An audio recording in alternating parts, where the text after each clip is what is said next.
அன்புள்ள நேயர்களே, உங்கள் அனைவர் மீதும் சாந்தி சமாதானம் நிலவட்டுமாக. அஸ்ஸலாமு அலைக்கும். சமீபத்திலே ஒரு செய்தி படித்தேன். 30 பள்ளி குழந்தைகளை காப்பாற்ற விஷப்பாம்புடன் போராடி உயிர் நீத்த திருநாய். அதான் செய்தி. ஒரு நாய் 30 குழந்தைகளை காப்பாற்றிருக்கு. எப்படின்னா, அந்த தெருவில் ஒரு விஷப்பாம்பு வந்திருக்கு. அதை பார்த்த இந்த நாய் அந்த விஷப்பாம்போட போராடி இந்த குழந்தைகளை காப்பாத்திருக்கு. கடைசியில பாம்புடைய விஷம் நாய் மேல ஏறிடுச்சு. நாய் செத்து போச்சு. இதுதான் நடந்த உண்மை சம்பவம். இது மக்கள் எல்லாம் அந்த நாய் மேல ரொம்ப மரியாதை வச்சு, அது நல்ல முறையில அது மேல மலர்கள்லாம் தூவி போர்வையெல்லாம் போத்தி அஞ்சலி செலுத்துகின்ற அளவுக்கு அந்த நாய்க்கு மரியாதை செய்திருக்கிறார்கள். ஆக பாருங்க, நம்ம பொதுவாக விலங்குகளை பற்றி நாம் இழிவாக பேசுகிறோம். அவன் என்ன மனுஷன், அவன் மிருகம் அப்படின்றான்.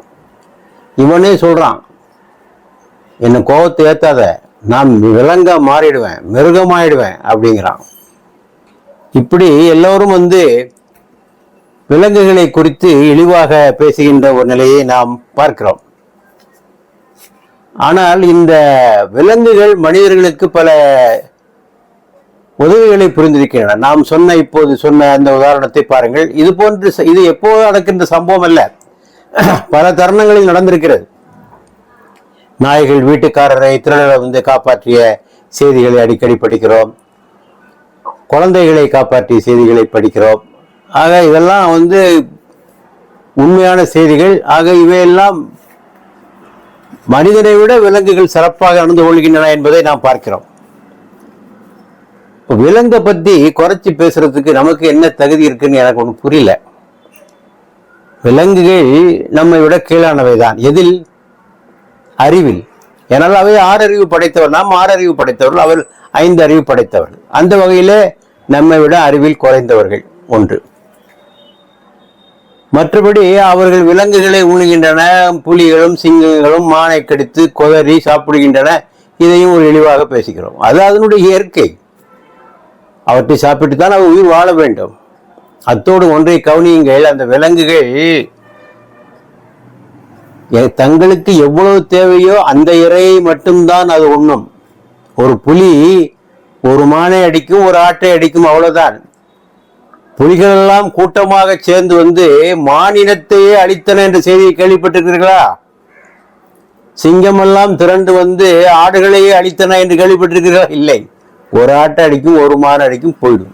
ஆனால் மனிதன் மேசக்கர், ஜெனோசைட், லட்சமாக கொண்டு குவிக்கிறான் மனிதன். அப்ப இந்த விஷயத்துல மனிதன் உயர்ந்தவனா, விலங்குகள் உயர்ந்தனவா? யோசித்து பாருங்கள். சமீபத்திய உதாரணம், காசாவில் பாலஸ்தீனத்தில் 75,000 பேர்களை கொண்டு குவித்தார்களே, அதுல 15,000 பேர் குழந்தைகள். என்ன பாவம் செய்தார்கள்? இதுபோல காரியத்தை விலங்கு செய்யுமா? எத்தனை போர்கள், எத்தனை லட்சம் மக்களை இந்த மனிதர்கள் கொண்டிருக்கிறார்கள் என்பதை நாம் பார்க்கிறோம். ஆகவே இந்த நிலையை பார்க்கிற போது நம்மை விட அவர்கள் உயர்ந்தவர்களாகத்தான் நாம் அவர்களை பார்க்க வேண்டியிருக்கிறது. ஒரு சின்ன கதை. காட்டிலே விலங்குகள் எல்லாம் ஒன்று சேர்ந்து ஒரு மாநாடு நடத்தியதாம். எதற்காக மாநாடு என்றால், இந்த மனிதர்களோட தொந்தரவு தாங்க முடியலைங்க, ரொம்ப அநியாயம் பண்றான் அந்த மனுஷன், நம்மளை வாழ விட மாட்டானுக்கு, ஏதாவது ஒன்று செஞ்சாகணும் என்று சிங்கராஜாவுடைய தலைமையில கூட்டம் போட்டு அவர்கள் ஆலோசித்தார்கள். அப்போது ஒவ்வொரு விலங்கா சொல்லிச்சான், நம்ம அவனை கடிச்சு குதறணும், வீட்டுக்குள்ள போகணும், அப்படி என்று ஆளுக்கால் மிக வன்முறையான தீர்வுகளை விலங்குகள் சொல்லியிருக்கின்றன. அப்போது அவருடைய தலைவர் சொன்னாராம், அப்படியெல்லாம் செய்யக்கூடாது, நாம் என்ன மனிதர்களா அப்படி செய்வதற்கு? நாம் என்ன மனிதர்களா? மனிதர்களை போய் நடந்துக்கிறாங்க விலங்குகள் சொல்லுது. இதுல உண்மை இருக்கு. ஆப்பிரிக்காவில் ஒரு ஜூ இருக்கு. அந்த ஜூவுக்கு வெளியில எழுதி போட்டிருக்கு, த மோஸ்ட் டேஞ்சரஸ் அனிமல். அந்த ஒரு கூண்டுக்கு முன்னால் எழுதி போட்டிருக்கு, த மோஸ்ட் டேஞ்சரஸ் அனிமல், மிகவும் ஆபத்தான ஒரு விலங்கு அப்படின்னு. எல்லாரும் ஆர்வமா போறாங்க, கதவை திறக்கிறாங்க. திறந்தா ஒரு கண்ணாடி தான் இருக்காங்க, நம்ம முகம்தான் தெரியுதாங்க. ஆக மனிதன் தான் உலகத்திலே மிக ஆபத்தானவன்.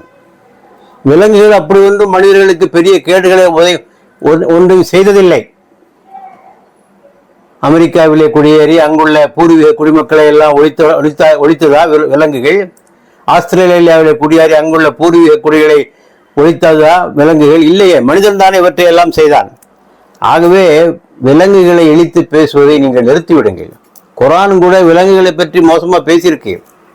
எந்த இடத்துல பேசுறீங்கன்னா ஒரே ஒரு இடத்துல தான். சிந்திக்கின்ற விஷயம் வருகிற போது, சிந்திக்க மறுக்கின்ற மனிதனை பார்த்து இவர்கள் விலங்குகளுக்கு ஒப்பாவர், இன்னும் இல்லா கல்லன்னாம், இவர்கள் சிந்திக்க மாட்டார்கள், கண்கள் இருந்தும் பார்க்க மாட்டார்கள், காதுகள் இருந்தும் கேட்க மாட்டார்கள், இவர்கள் விலங்குகளுக்கு ஒப்பாவர். அந்த இடத்துல தான் சொல்லியிருக்கு. ஆக அறிவு சம்பந்தமான விஷயம் வருகின்ற போது மனிதனை விட விலங்குகள் தாழ்ந்தவைதான், அவைகள் 5 அறிவு படைத்தவைதானே. ஆகவே இந்த விலங்குகளை நாம் படிப்பதை விட்டுவிடுவோம். அவர் நம்மை விட எவ்வளவோ உயர்ந்தவர்கள். நம்மை போன்ற கொடுமைகள் எல்லாம் அவர்கள் செய்வதில்லை என்பதை நாம் புரிந்து கொள்ள வேண்டும். ஆகவே நன்றி கெட்ட மனிதனை விட நாய்கள் மேலடா, நன்றி கெட்ட மனிதனை விட நாய்கள் மேலடா.